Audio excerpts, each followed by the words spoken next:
Hello, everyone. Today's insider is Thani AlShirawi, the Deputy Managing Director of Oasis Investment. He joins us from Dubai. Thani, it's such a pleasure to speak with you today. Thani, you are part of the Israel UAE Business Council. Can you tell us why you established this forum and what are the first steps you'll be taking? Yes, of course. First of all, thank you for having me. It's such an opportunity to at last meet you. Of course, I would say this forum was created to to ease the economical ties between Israel and the United Arab Emirates. Of course, with every normalization and with every peace, businessmen from both sides will be eager to do business with each other. So this forum was established to ease and to teach each other's cultures. The business culture in Israel, the business culture in the United Arab Emirates, the taxation law. Since in Dubai we don't have one, but in Israel the taxation law, the law of the land. I wouldn't say this is like a consulting forum, but it's a forum where businesses from both sides can meet and explain to each other the do's and don'ts, and where industries can also meet each other and see if they can have any collaboration. The first steps we are taking at the moment, we are recruiting businessmen and women from different industries in Israel that are interested in doing business in the United Arab Emirates and vice versa. I myself, I am recruiting VCs that are interested in the tech business in Israel, for example, the water treatment contractors and finding water treatment the companies. So at the moment, we are finding the low-hanging fruits from both sides, and we're trying to pick them. In a previous interview I've seen of yours, you said that the agreement took the country by surprise. However, I'm seeing a very, very warm reaction that's coming very naturally to people. How do you explain this? Since the United Arab Emirates, we are a country with 9 million. Out of that 9 million, 15% are only locals from the United Arab Emirates. We have citizens from everywhere. And in order for the United Arab Emirates, for the locals not to feel the minority in their own country, we need to live and tolerating other cultures, other religions. Hence, they opened a synagogue, which was something you couldn't find in the United Arab Emirates. So they, in a way, try to. I wouldn't say they try to give it a soft landing, but no, they try for us to feel normal, that there is a synagogue next door. One thing I can say, we believe in our leadership. They have proved to us that our welfare is their first priority. So they know that this move has been done for our betterment. So they are just in a wait and see mode. But people like me, I'm on cloud nine. Are you hearing any criticism from populations? I know there's a large Arab population in the UAE. What are the reactions you're getting from non-Emirates? Well, I would say even from Emiratis, I can cut the reactions into three main reactions. There is a group of people like me on my cloud, very happy. Some of them are businessmen, can't wait to do business. Some of them are on the fence, but positively leaning towards the normalization.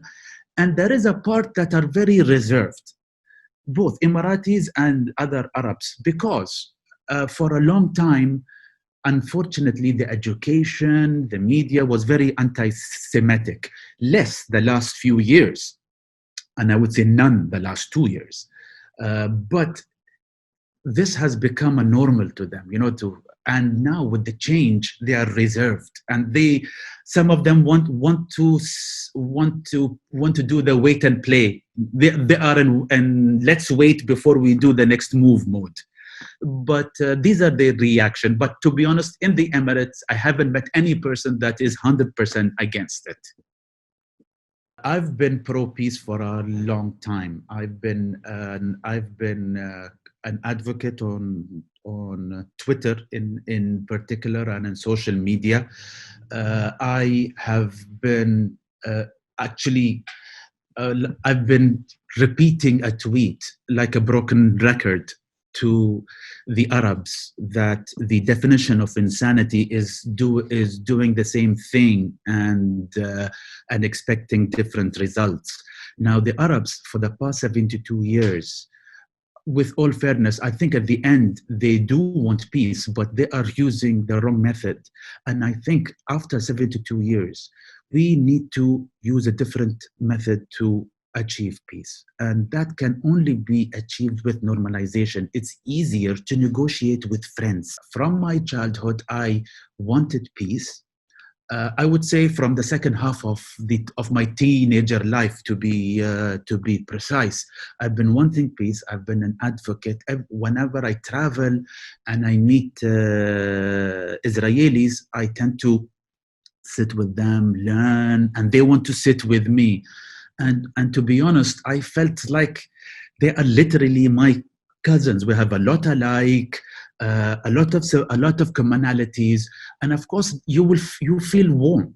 It's like you feel that they create a comfort zone for you. So hence, I was always pro peace, and I believe what do we achieve in war? I mean, there are no winners in war. At the end, yes, we have differences. I'm not saying no. We have differences, and they have to be ironed out.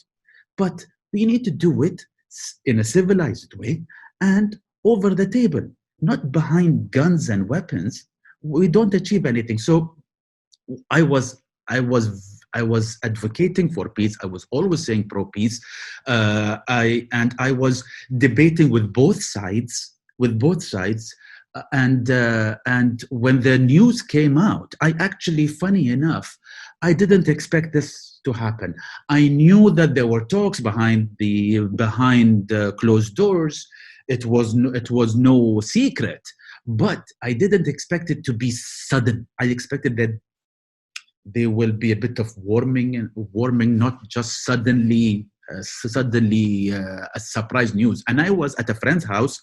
He just moved to a new house, so he had a housewarming party, and we were discussing. And suddenly, my phone didn't stop ringing. I was actually getting congratulations. I was really getting congratulations. Thani, congratulations. UAE just signed a normalization agreement with Israel. So I was on cloud nine. To be honest, it's been now more than, I think it's 3 weeks to the dot, and I'm still on that cloud. I'm enjoying every second of it, and can't wait for this new era to start. And I think we're both lucky of witnessing the start of a new era. You know, for me, since moving to the United States, one of the stark differences I'm noticing between Israelis and Americans is how in Israel we speak one over the other and we'll pitch in and it's like everyone's talking at the same time. Whereas here you really have to know to be quiet, listen until the end, and only then respond. Would you say it's the same in the UAE? It's like Israel. It's like Israel. I mean, we always call the Israelis as our cousins. And this is the Abraham Accord. We are the sons of Ishmael. The Israelis, the sons of Isaac. I think this is in the Abraham DNA. We're both the same. We talk over each other, but in a way, we can hear everything. I mean, I talk over you, you will talk over me, somebody else will talk over us, but at the end, we know what everybody said. Tell me about some of the differences that you've noticed. See, one thing I've noticed that the Israelis are more direct. Now, of course, it took me a while till I found out why they are more direct. They're not rude. Some people call them rude. I don't see them rude. I see them as being direct. But when it comes to the UAE culture, we are more relaxed. We don't, if for example in a business meeting, we might talk for the price of chicken in China for 45 minutes, and then the last 15 minutes we'll talk about business. Where in Israel it might be the opposite. First they will have business out the way, then they will socialize. So what tips would you give Israelis who are trying or would like to do business with the UAE? Should they first start with a small talk? Give me several things that they should keep in their mind. Oh, yes. First, they should start with the small talk to start with. Don't be pushy. Don't be pushy, because if it's our nature. If you are pushy, then you have something to hide, and you want to sneak it in very fast, if you know what I mean. So don't be pushy. Ask about the price of chicken in China. Find out his hobbies. Have a discussion. And of course, one thing that the Israelis do generally, they usually come to the meeting ready. They've done their homework. That's good. Do that. Do your homework. We respect a person that comes to the meeting prepared. We admire when we get our questions answered in the same meeting, instead of saying, I'll get back to you. And at the end of the day, I think we both like to haggle. And we both want to have a good price. So I think these are the tips. Go ready, find out what are his hobbies before you go to the meeting. That is something I personally do. Before I go to a meeting, and I'm in my profession, I have to do a lot of sales pitch. I try to study my audience, try to see what they like, what football team they like, what are their hobbies. And then you talk about that. You win their hearts, and then you talk about business. So very much of a personal relationship that you 100%. see maybe long term, and not just for that meeting. Yes, definitely.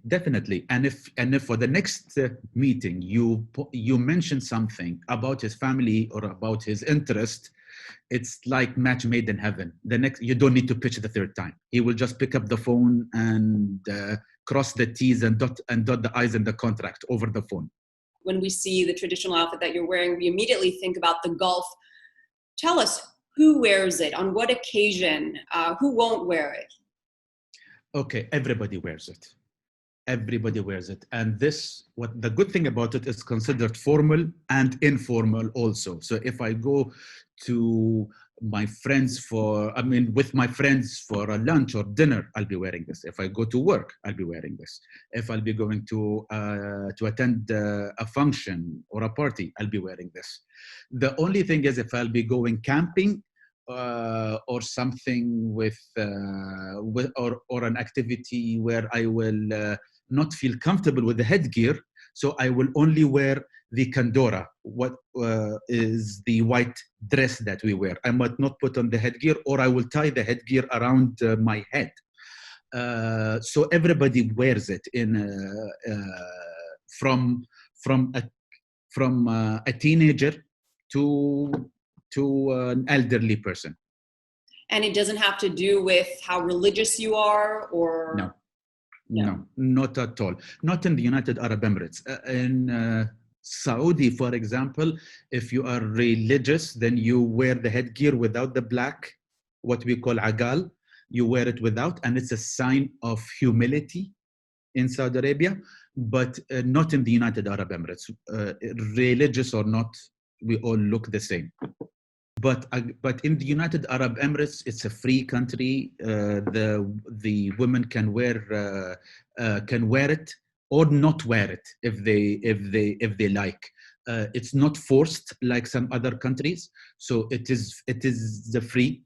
It's a free country, and again, everybody wears it. It doesn't matter. It doesn't matter how old you are. of course, the kids these days tend to wear it later. Earlier, during when I would say I was a teenager, the girls at that time would wear it at the age of 18, 20. Now it's getting later, but there is no any written rule. What tips would you give Israelis visiting the Emirates for the first time? What are some of the do's and don'ts as a tourist? Okay, as a tourist is at the start, avoid talking about politics. We talk about politics, avoid talking about politics. And other than that, it's like visiting any other Arab country. I would say no, any other Western country. It's a free country. You don't need to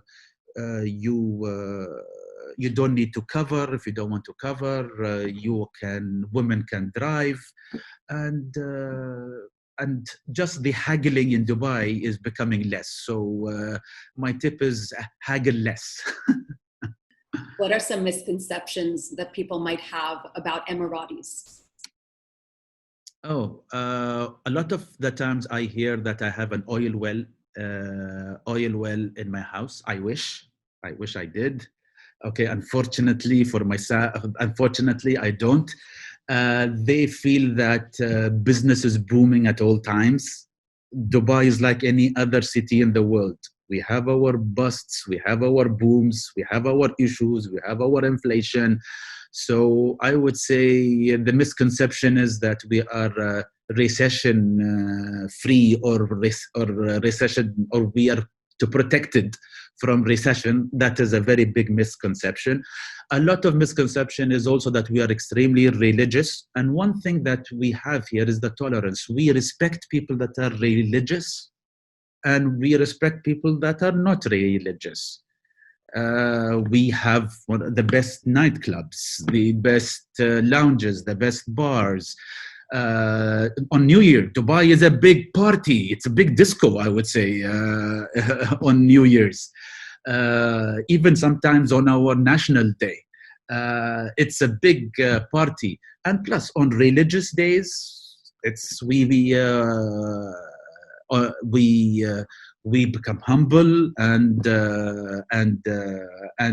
respect the feelings of religious people. And one thing that I'm waiting, because in Dubai you'll find us celebrating Christmas. Okay, we don't take it as a holiday, but you can feel the Christmas. You can feel the Diwali, the Indian or the Hindu festival. I'm waiting to see what we'll do this year for Yom Kippur, or at least next year for Yom Kippur, or for any other Jewish day of festivities. I'm waiting to see the menorah in Dubai Mall or in Abu Dhabi Mall. I'm waiting to see that. Assume you will be one of the first Emiratis to visit Israel once that's possible. What is the first thing you plan to do? Oh, that is a very difficult question, because I'm a history buff. I love history. So and especially the Crusades. And because I love history, I've studied the religious history also. So Israel having a lot of historical sites and religious sites, I would like to visit every single one. Al-Aqsa Mosque, the Wailing Wall, the churches, the castles there. To be honest, I think the first time I visit there, I will stay a very long time, because my list will be very, very long. And plus, the number of friends that I have there, it's just, I think I will gain few kilos. A few kilos. I think I'll be invited. And it's time that we meet each other and we just become like normal neighbors. Good neighbors. Absolutely. Exactly. Thani AlShirawi, thank you so much for speaking with me today. I am actually honored for you inviting me for this interview. Thank you very much.